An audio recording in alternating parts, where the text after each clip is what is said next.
प्यारे दोस्तों, किसान भाइयों, आप सभी को मेरा नमस्कार।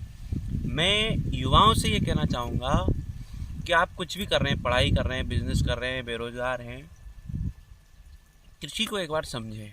आज पढ़े लिखे लोगों के पास बहुत सारे साधन हैं जिससे वो अच्छे से समझ सकते हैं। कृषि का एक पेपर आता है, कृषक जगत अखबार, कुछ ऐप है, किसान सुविधा ऐप, और भी 2-3 तरह की ऐप है, इफ़को किसान ऐप।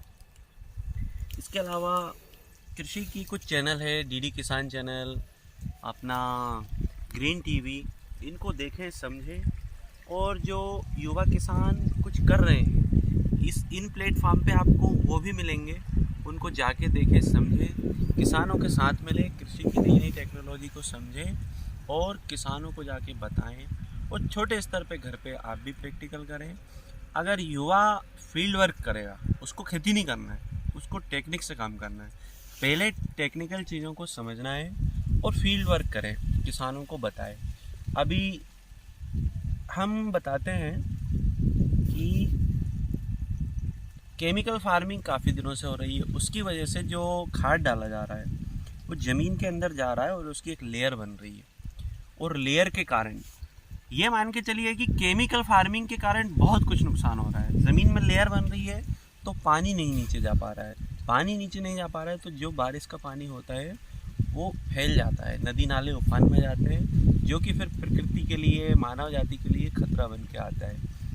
अगर ऑर्गेनिक फार्मिंग होती है तो उसमें केमिकल की लेयर धीरे धीरे हट जाएगी और मिट्टी में स्पेस हो जाएगा, तो पानी जो है पूरा नीचे बैठ जाएगा।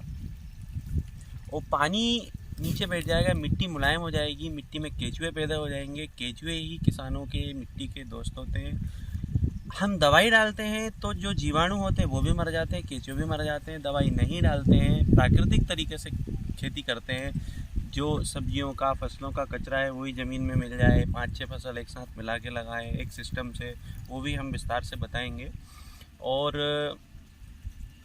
गोबर की खाद, पत्तियों की खाद, इन्हीं को खेत में डालें। बहुत सारी पत्तियों को पानी में गला के उसको 10-20 गुना पानी में मिला के स्प्रे करें या बहते हुए पानी में डालें।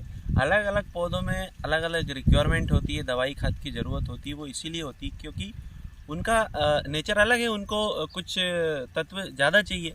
लेकिन जब सभी पौधों की पत्तियाँ अवशेष हम ज़मीन में मिला देंगे तो मिट्टी को और पौधे को जो तत्व चाहिए वो सब नेचुरल तरीके से मिल जाएंगे। उसमें हमें कोई दवाई, कोई खाद डालने की ज़रूरत नहीं है। ये सब बातें काल्पनिक नहीं है, ये प्रैक्टिकल की हुई है, मेरी आंखों से देखी हुई है। और छोटे से लगभग 2-2.5 हज़ार स्क्वायर फीट जगह पे मेरे घर पे भी मॉडल बना हुआ है। पिछले 5-6 साल से मैंने कोई दवाई, कोई खाद नहीं डाली है। जो सीज़न में जो सब्जियां होती है वो सीज़न पे लगी रहती है। बस 10-12 सब्जियां एक साथ ग्रुप में लगी रहती है, तो वही एक दूसरे को आदान प्रदान करती है पोषक तत्व। उसका मैं एक उदाहरण देता हूँ। जैसे हम यहाँ पे खेत में बैठे हुए हैं, अभी ये हमारे मित्र हैं और मान लीजिएगा 8 लोग यहाँ पे बैठे हुए हैं। तो 8 लोग यहाँ पे अगर भोजन कर रहे हैं तो अपने अपने घर से अलग अलग भोजन के चीज़ें लेके आए हैं, रोटी, दाल, चावल। तो 8 लोगों के पास देखे जाए तो बहुत सारी चीज़ें हो गई खाने पीने की। एक व्यक्ति की थाली में 2-3 चीज़ें हैं। अब 8 लोग अगर शेयर कर लेते हैं तो वो बहुत सारा जो आइटम है, जो खाने के जो चीज़ें हैं, वो सभी चीज़ें मिलके हमारे लिए एक पौष्टिक भोजन हो जाएगा।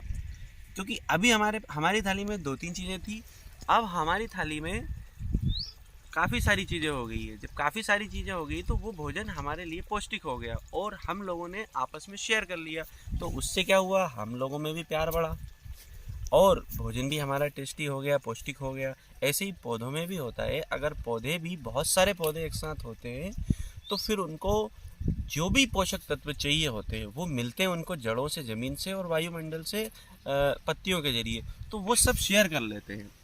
इस तरीके से अब मल्टी फार्मिंग में जो कई सारे पौधे लगाए जाते हैं वो इस तरीके से लगाए जाते हैं कि जैसे ये बगीचा है, अब इस बगीचे के बीच में ये 2 पौधों के बीच में, इधर 2 पौधों के बीच में जो स्पेस है, इसमें हम कम फैलने वाला पौधा लगा सकते हैं, जैसे पपीता या मुनगा या तुअर भी 7-8 साल चलने वाली रहती है, उसमें हम लगा देते हैं।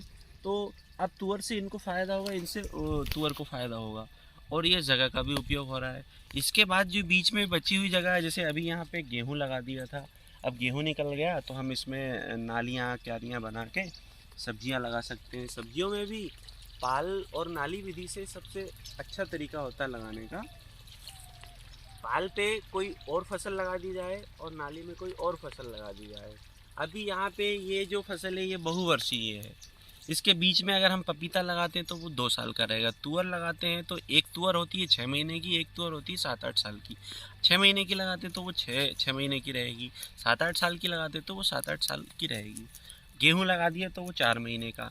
ये तो काफ़ी दिनों की फसल हो गई। बीच में जो है, अब हमने बीच का स्पेस, उसमें हमने मेथी पालक धनिया लगा दी तो वो 1 डेढ़ 2 महीने की फसल होती है। मूली 2 डेढ़ से लेके 2.5 महीने में तैयार हो जाती, चुकंदर।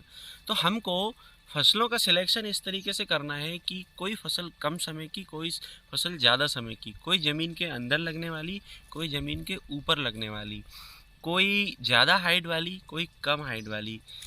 और फिर हमको उससे क्या होगा कि वो बहुत सारी फसलें हैं, वो ज़मीन में कचरा, उसका जो अवशेष जाएंगे, कचरा नहीं कहना चाहिए, कचरा कुछ नहीं होता है, जो पौधों का जो डंठल पत्ती जो कचरा होता है वो कचरा नहीं होता है, वो बहुत स्पेशल चीज़ होती है। तो वो ज़मीन में अवशेष जाएंगे तो खाद बन